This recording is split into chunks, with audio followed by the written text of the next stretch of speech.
Good. Hello, everybody. Pasha Marlowe here, and this is the Let Pleasure Be the Measure podcast. I am excited to bring you today's guest, Jen Palko. Jen is a soulpreneur, a content creator, and the author of the new book, 12-Step Guide for the Self-Help Book Addict. Jen comes from a corporate world and world of pharmaceuticals, and then became an acupuncturist and pivoted a 180 and is here today to talk to us about all things purpose and spirituality. And we're just going to get into it. And yeah, I'm so glad you're here, Jen. Thank you for having me here. I'm excited as well. Yes. So I often, when I remember to ask my guests, have them define for themselves, like, what does pleasure mean to you? Ah, it's for a lot of people, I think pleasure, they hear the word pleasure and they just think of sex, Right. sexual pleasure.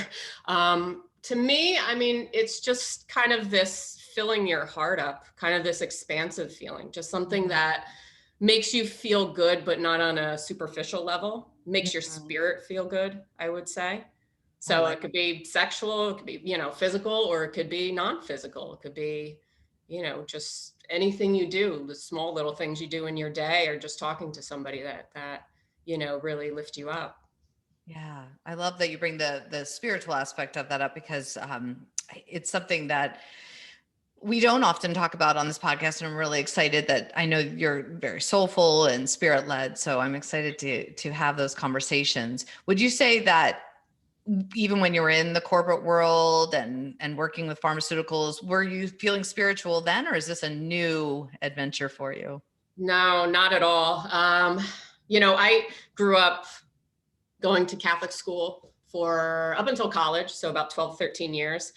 And, to this day, the word spiritual still creeps me out, like scares me. So I don't know. It just has this effect. And I don't know if that's just my upbringing and just, having nuns and it's like God and really pushing religion. But religion is not, spirituality is not religion. And I bring this up a lot in a lot of my content and stuff where people get the wrong idea. They think spirituality means meditating up on a mountain, or it means going to church, or they associate it with things like religion, but it's not. It's about finding yourself and your purpose. So back when I worked in the corporate world, I really kind of blocked that part of myself out, I would say. And Mm, it was kind of like this rebellious thing that I went through for many years too. It's like, oh, yeah. I'm not spiritual. Like, God, what the hell, right? And then it's taken me many years to come around and realize that I was coming at it from a completely different angle. And it's really about finding your authentic self and your authentic place and really being in alignment to that. So it's not about meditating or how much you can, I don't know, meditate for hours and stuff like that. It's not about that at all. Mm. I like that. And I've myself kind of shied away from talking about spirituality because I don't have a religious upbringing. And I have the expectation when somebody says, "Are you spiritual?" Of course, automatically I think, no, I don't really identify with a certain religion. I don't go to Mhm. church. I'm not even very strong in my belief of God as I learned it. And yet, if you define it as you're defining it, I resonated with everything you just said, and that's quite liberating to know that the definition is expansive and that it's really our own limiting beliefs that keep us from Right. allowing ourselves to feel spiritual. Yeah, it's the meaning we give to the word spirit, right? It Right. sounds so, woo, spirit. But we Yeah. all have it within us. It's just our heart, it's our essence, it's who we are as a person. Mhm. So take the spirit out of it, and it's just, I don't know, it's just finding our place Yeah. in this world, this crazy world. Yes, I like that idea of alignment. Sometimes I feel in alignment, like my purpose and my passion and my personality are all aligned. Mhm. And that's not necessarily when I'm doing my work. It's like you mentioned, if you're talking to a stranger and all of a sudden you just feel, this is me. This is me being kind to another person or holding the door for another person or paying for somebody's toll. And this is what the world is about. This is life. And Right, that's when I feel spiritually aligned, I guess. right. Absolutely. Mhm. Yeah, so important. Yeah. And so considering you wrote a book about self-help books, I can only imagine how many you've read. Do you call yourself a self-help book addict? Um, Ex-addict. Excellent. Okay. I would hope, I guess. I don't know. I'm probably still an addict, recovering addict. Okay. Yeah, I mean, it started, the movie The Secret, probably. Yes, I did. Law of attraction's like this big Yes. thing. Well, I found it years later before it was popular, or Mm. after it was popular rather. And I don't know, just randomly stumbled upon it. And it kind of opened my mind. And I know this is going to sound really corny, but it was like, oh, law of attraction, and I literally bought up every single book I could find about it. And this is kind of where my addiction started. I mean, I've read self-help books previously, obviously, but it was kind of law of attraction, quantum physics. I got so interested in it. And this basically opened up a doorway to more of the spiritual aspect. But I was just collecting book after book after book and reading this. And they all said the same exact thing, Mhm. And I was coming at it from a superficial level, trying to get things or manifest things into my world. And it was all from a place of desire and neediness. And if you've ever really been into law of attraction, you know that there's a point where you have to surrender and you have to release. And this is where everybody gets caught up, Mm. in it. And that's what I did. I just bought up every single book, and it led to other self-help books. And before I knew it, I had a big collection of books. You can see behind me, I'm all the books that All the books. it's just, I don't know, just books that are all saying the same thing with exercises that I would never do because I was too lazy to do them, Okay. and just nothing changing in my physical reality. Like I was still in the same place doing the same things. Yes. And what really inspired me to write this book was, I thought of the title before actually the content of the book. And the content started with just journaling, like daily. I'd go to the Barnes and Noble and I would just journal, and I would write 10 pages a day, and just stuff that was going through my head. And it eventually turned into this book where I said, hey, you know what? I want to help other people like me who have collections of dusty books Yes. that they're just like addicted to reading them, but nothing is actually changing for them. Like there's nothing, Action. Mm. right, there's no action, there's nothing going on. It's just this stagnant Yes. thing going on. And yeah, that's kind of where it started. Yeah. And when I say action, it's so funny. We say, oh goodness, action is going to sound like productivity. I'm not trying to say people need to Yeah. be over functioning or highly productive, but if you want to manifest something, you also want to start being it and thinking it and Mhm. acting upon it. And so what was the catalyst moment for you where you went from reading all these self-help books to actually doing something different and making change in your life?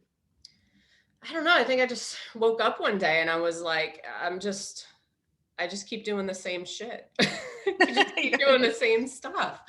And nothing is really, I don't know, I just felt really stuck. I Yeah. think it was really, really stuck in my career, just Mhm. money not coming in, just personally feeling like I'm always needing and I'm always chasing people and things and Mhm. waiting for opportunities to just fall in my lap, and then they never come. So I think really it was the waiting game and Yes. me being impatient and saying, well, I've been waiting and waiting and waiting. Why is nothing happening? And that's because me putting out there that I'm just Right. like waiting for something is just going to result in more waiting. Like, you know what I mean? Yeah, we're Yeah. talking about our problems doesn't make them go away. I always talk about what's a small habit you can change? How can you interrupt a pattern in any way? And so the day or days you woke up just feeling stuck in this rut and in this pattern, do you remember what the first different thing was that you did or the first original thought you had? Uh, when I said I'm Hmm. attaching and I can't let go. Why can't I let go? Hmm. And just noticing that. Yeah. Yeah. Yeah.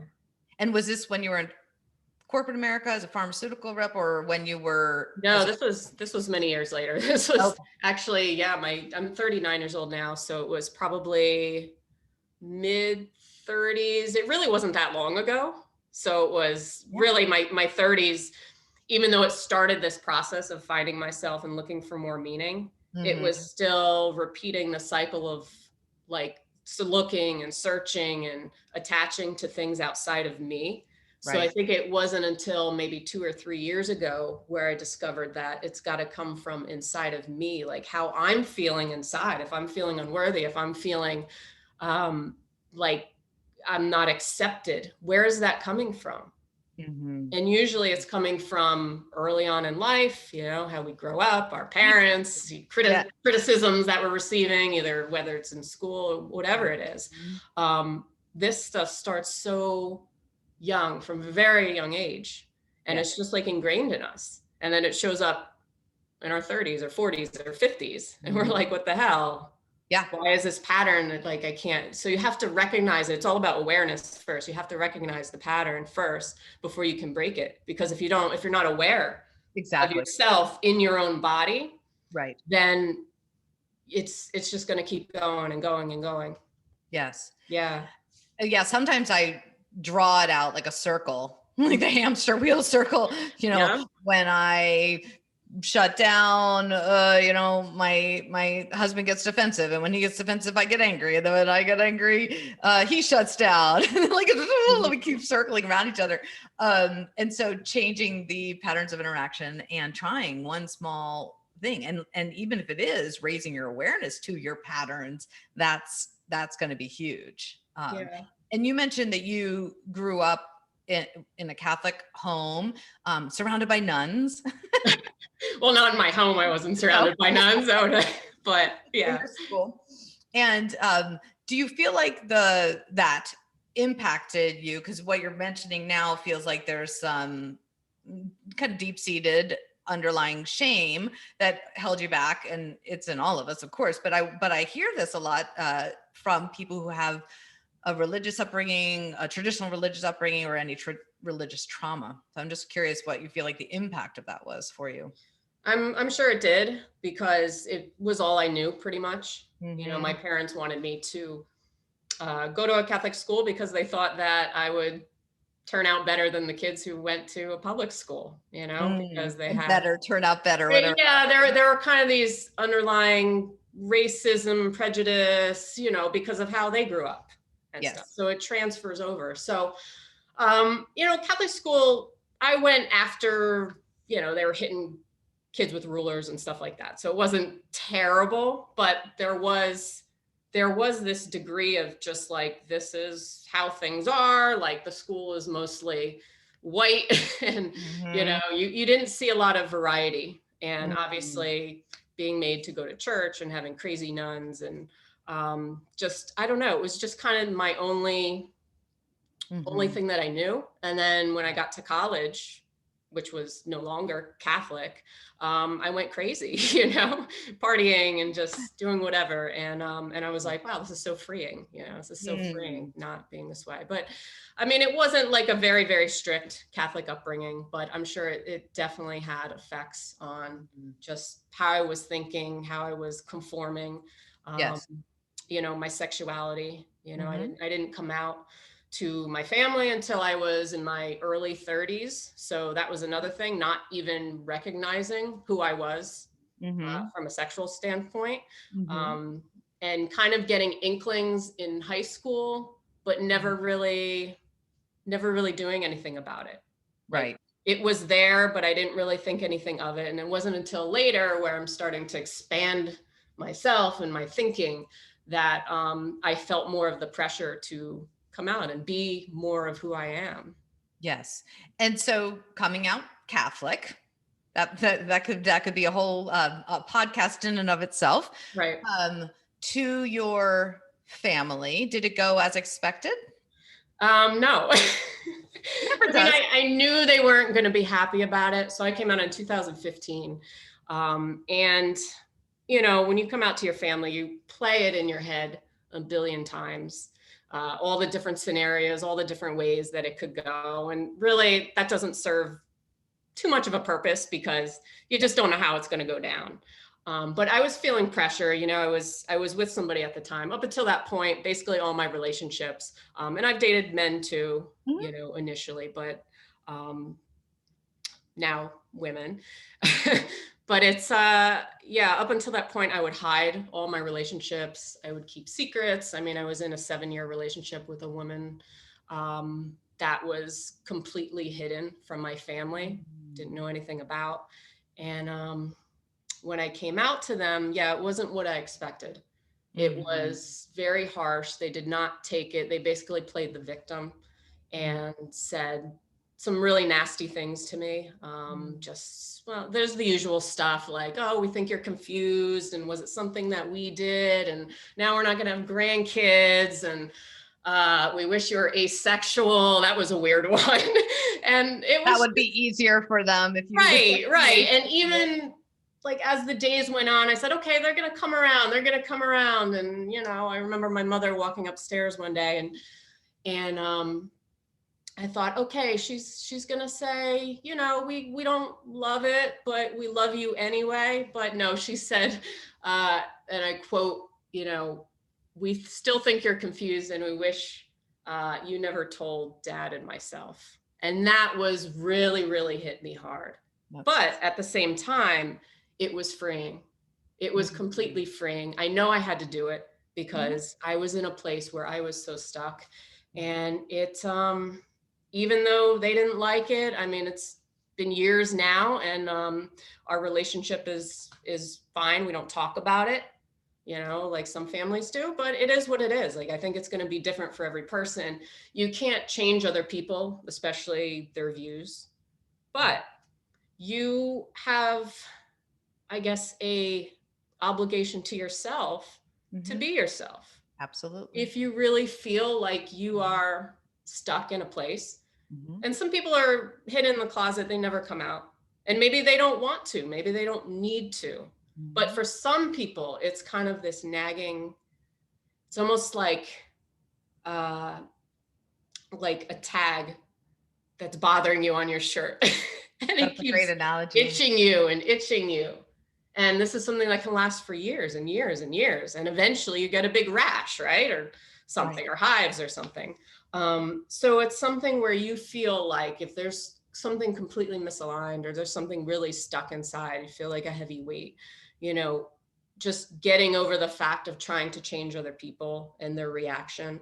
I mean, you can only change your own reaction. You can only control your own reaction, right? Yes. So what somebody else says to you, it can only have meaning for you if you give it meaning. Right. You know what I mean? And a lot of this stuff is ingrained and words can be really harsh and they can cut us like a knife. But at the end of the day, you have to say, well, am I happy? Yes. Like, what's, yeah. And certainly living this situation and knowing so many women who are coming out later in life could mean any number for depending on who you're talking to. But as adults, we're gonna lose people.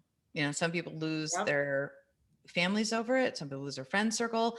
And there's this, like you said, aspect of surrendering to it and feeling like it's more important to lift that weight and to release yourself from the shame that you hold in the secret holding. This as holding a secret is exhausting. Right. And it's 24/7, even when you're sleeping, kind of accumulating. Yeah, it can lead to disease in your body. Exactly. I mean, I come from a holistic background and it's like, anything you repress and you bury and you bury and you bury, it's just kind of like boiling. It's like a pot that you put the lid on that's boiling water. It's eventually going to either explode or it's going to turn into sink deeper into like a depression. It's going to start affecting you, having manifested like physical symptoms and stuff like that. So it's really, really important. Yes. For me, it came out as hip pain, chronic stomach pain, and inflammation and weight gain. It was like my body was kind of self-sabotaging myself to to be so miserable I couldn't, didn't even have time to consider my desires or pleasures, so it was just almost a self-fulfilling prophecy. I made it, Yeah. And the thing so is, much about the suffering, um until that day. And this leads me to one of my favorite quotes, Anise Nin. And then the day came when the risk to remain tight in a bud was more painful than the risk it took to blossom. I love And that. yeah, Yeah. I think of that quote all the time, and it's similar to your boiling pot analogy or the tag. It's just like at a certain point, you're just like, I can't live with this anymore. And what am I really afraid of? I mean, if the fear is that we're going to have an uncomfortable conversation with our parents, which you did, Mm-hmm. and you survived that, Yeah. then I'm still here. Yeah. then is the next fear of death. I don't know. Or nobody's going to ever want to be friends with us again. Or it's just so interesting to say, well, what am I really afraid of? And then realize that most people won't care. Most people, it's Exactly. a non-issue. And every time I find myself fearing what other people will think or how will be perceived, I talk to a child, because they don't come out of the womb with preconceived notions. It's all love. It all makes sense. Yeah. And so yes, I very much enjoy talking to my children about. Yeah. They're in the most authentic place. Absolutely. The ego comes in later in life, and Yes. it's almost like we have tentacles and we're just like attaching to all these different Yes. dogmas and beliefs. And yeah, like you said, what is the worst thing? Is somebody going to jump out with a knife at you? And I mean, they could, but Right. Right. is that really going to I mean, you kind of have Right. to weigh your options, Yeah. and Well, and I want to be super sensitive to straight privilege and perceived straight right. privilege, which even if we're living as bisexual or queer, whatever you identify as, it might still from the outside sometimes look like, a white woman with straight privilege. But I Mhm. also want to be really sensitive to trans friends out there who really do have a fear of danger and safety. And that how brave to know that those dangers exist, and Absolutely. still Yeah. still be so relentless in truth telling. So yeah, the more I tiptoe into this LGBTQ plus community, the more I'm inspired every single day by people's willingness to be vulnerable in service to themselves and others, knowing that they're really part of this change, and that us all stepping out in our truths, for me through my book, for you even just here on this podcast talking about it, it's out, we're liberating somebody else to say something to somebody. And it might not be their parents or their children right away, but maybe they write it down for the first time. Maybe they're going to Barnes and Noble today and writing in their journal, I might consider talking about coming out. Or maybe I'm just thinking about it. I'm just going to talk about thinking about it, and it's just like Yeah. these small, tiny steps of raising our awareness. Yeah, and you know what it was for me that really pushed me over the edge? It was two things, actually. I was going to a therapist because I had years long with binge eating Mhm. issues, and they went away for a little while, but then they started coming back. And this was about the time where I was feeling stuck, like I needed to do Mhm. something and I didn't know what. And my therapist was like, you don't have a binge eating problem. She's like, you're 32, 33 years old and you haven't come out to your family yet. And I And you was haven't like, talked to, okay. Okay. I don't like what I'm hearing because I don't want to do it, but okay, that makes a little bit of sense, right? Eating to kind of fill that void, right? yes. And then on the other aspect, I had a friend who was very like, I have a friend, her name is Amanda. She's just always like gives me a push in the ass and like, okay, you need to set a date. Same with when I moved in with my girlfriend here. You need to set a date and you're telling your family that you're moving out, and I did it. And sometimes it's reaching out to somebody else, Yeah. whether it's a therapist or whether it's just a friend, like a good friend of yours who you trust. And Yes. sometimes they give you that little kick in the ass that you need, Mm-hmm. because Mm-hmm. sometimes we're so scared, we're so stuck, we want to do it, but we need something to kind of push us Yes. off that cliff.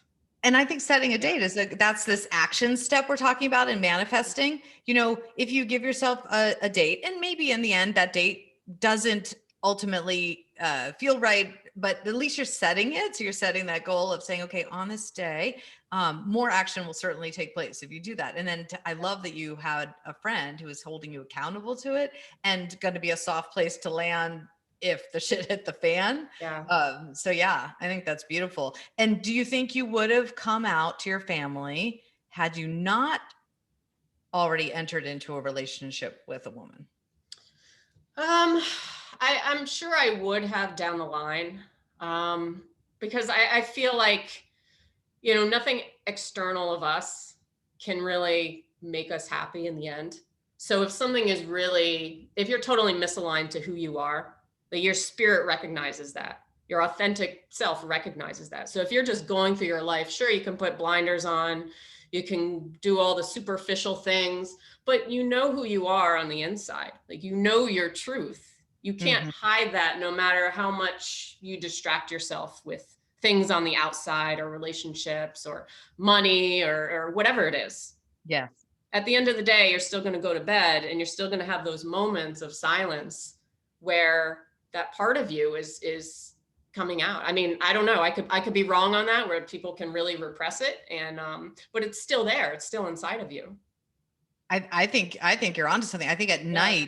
nighttime is the hardest, and the silence is deafening, and the screaming in our heads, even when we're sleeping, Yeah. is happening. And in the daytime, we could distract ourselves so much easier with, Hmm. you know, everything.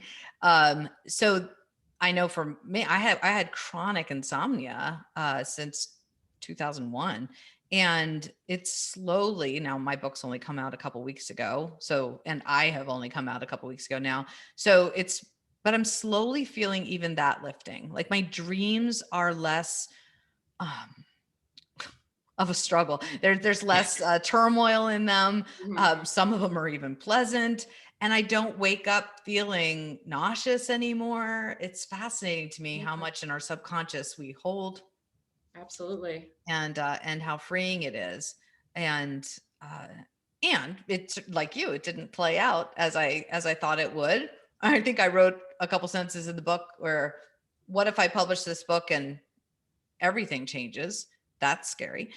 What if I publish this book and nothing changes? Hmm. Like, that's worse for me, right? Yeah. And so I'm sure there's people listening and thinking their world is going to fall apart if they speak this truth, particularly if they're in a heterosexual, heteronormative marriage and they want to come out to their partners. Um, I have not yet heard a story where the world fell apart. There's difficult conversations, and sometimes the marriages are complete. And more often than not, there's some very creative options out there for people to explore. So I just want people to know that there's not only one option, and there's actually hundreds of them. And your experience is going to be completely different from mine, and completely different from everybody else's. So, Absolutely. but one person, if you could tell one person and start to let it out of your body a little bit so that it's not blocked Yeah. and stuck in there. Yeah. That's it. You got to get the ball rolling, essentially. Yes. And Right. as a previous acupuncturist, are you still identify as an acupuncturist? I'm still licensed. Yeah, I'm not in practice right now because of, Yeah. COVID and stuff, but I'm And also going through evolutions. Yeah. so I'm just curious how, if that came up for you a lot in your practice, where people were holding on to past trauma or secrets and shame, and how you were able to move through, I'm not sure I'm going to get the terminology right, the meridians through acupuncture. Is that correct? Or Yeah. Yeah. I mean, basically rebalancing your body, Mm. getting yourself back into alignment.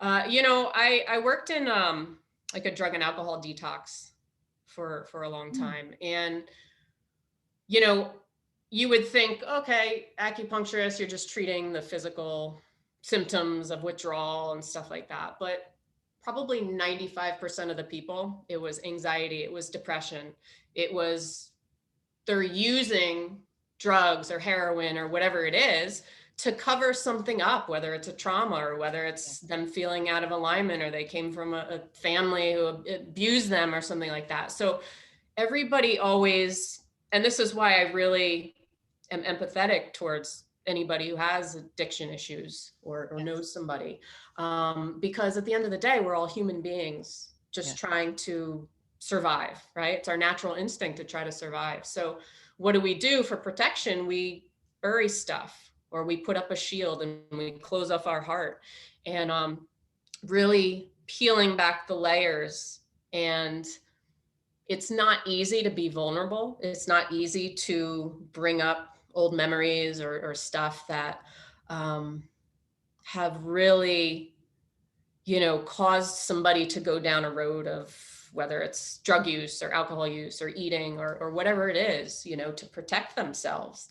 But at the end of the day, it's something you have to be aware of. You have to face in order to rebalance yourself, in order to be aligned to who you are. You can't just keep stuffing it down. And I'll keep saying that because it's really something that can take a toll on you later in life.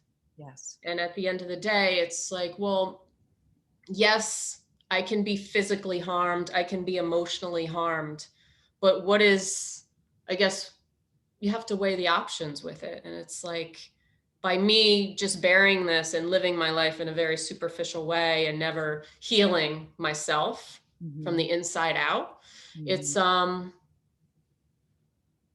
like, what's the point? What am I doing? Right. Yeah. And I think the addictions don't always look like the addictions for a long time, I thought addiction meant just drugs and alcohol. And then if we expand that, like you just said, into food, and what if we expand that into people addicted to their work to avoid their emotions, people addicted to exercise to avoid their emotions. And so just to be aware for all the listeners out there, like, wonder if I have an addiction, and wonder, is it hard to sit in stillness with your own thoughts? Is it hard to stand in a grocery store line waiting for two people ahead of you and not be distracted and look at your phone? Because I'm pretty sure we're all at this point phone addicted. I was just going to say social media addicted. Yes. It's not, it's not something that's going to kill you, but it's something that you need to be aware of, that it's a problem right now. It's an telling. issue. Like you said, you can't stand in line without looking at your phone. That's right. That's right. Yes. It's so fascinating. But I love that you're coming at it with compassion. And of course, the title of your book, 12 Step, is, I'm sure, something about addictions is within the book and your experience in the drug and alcohol centers. I'm excited to read the book. I think it sounds very relatable and perfect for this time where we're all consumed by healing and fixing ourselves and trying to finally find ourselves and finally feel better, and then doing the thing we think will work and still not feeling content in ourselves. So right. And that's what I talk about in my book a lot, is that we're not broken. Like, we don't need to be fixed. We don't need anything on the outside to fix us. Like, we have all we need inside. And I know that sounds really corny and sounds really, I don't know, but it really is true. Like, it has to start from the inside out. And a lot of times it's because we don't love ourselves enough, or we don't give ourselves what we're seeking from other people. Yes. When we're trying to attach, when we're trying to distract ourselves. So, if it's all about shifting our perspective on it, our perception on it, on life in general. Yes. And just because we've always done things a certain way, that doesn't mean we can't think a different way, or we can't expand ourselves in a different way. Or like you said, there's so many options out there, doorways that we can't even, doors that we can't even see, right? That are waiting to be opened for us. Yes. And so it's not about fixing anything. It's not about fixing anything. It's about getting in alignment to who we really are. Yes. Our true authentic self.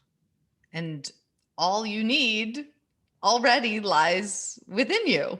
Right. Yeah.